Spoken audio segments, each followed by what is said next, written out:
गजा पर इजरायली हमलों के खिलाफ दुनिया भर में प्रदर्शन तेज हो रहे हैं। इजराइल और विदेशों में सड़कों पर लाखों लोग पीएम नेतन्याहू के खिलाफ आवाज उठा रहे हैं। क्या ये विरोध उनकी सत्ता को हिला देगा?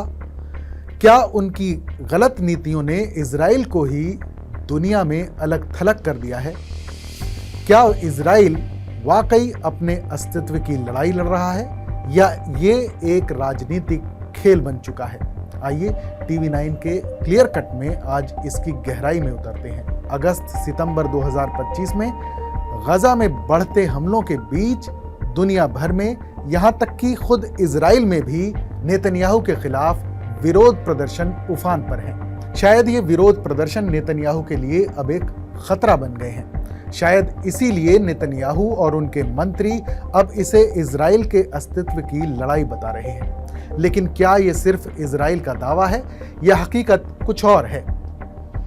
7 अक्टूबर 2023 को हमास के हमले के बाद शुरू हुए इजराइल हमास युद्ध ने गजा को तबाह कर दिया है।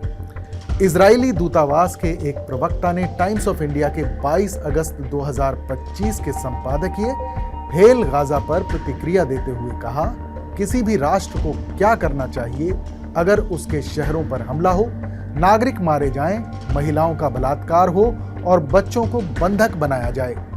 इजराइल के लिए ये कोई काल्पनिक सवाल नहीं बल्कि हकीकत है।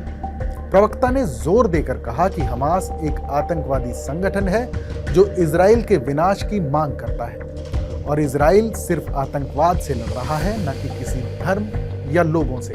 लेकिन अगस्त सितंबर 2025 में ये इजरायली युद्ध एक नए मोड़ पर पहुंच गया, जहां इजराइल के अंदर और बाहर विरोध की लहरें उठी। आइए समझते हैं कैसे मौजूदा हालात नेतन्याहू के लिए मुश्किलें खड़ी कर रहे हैं।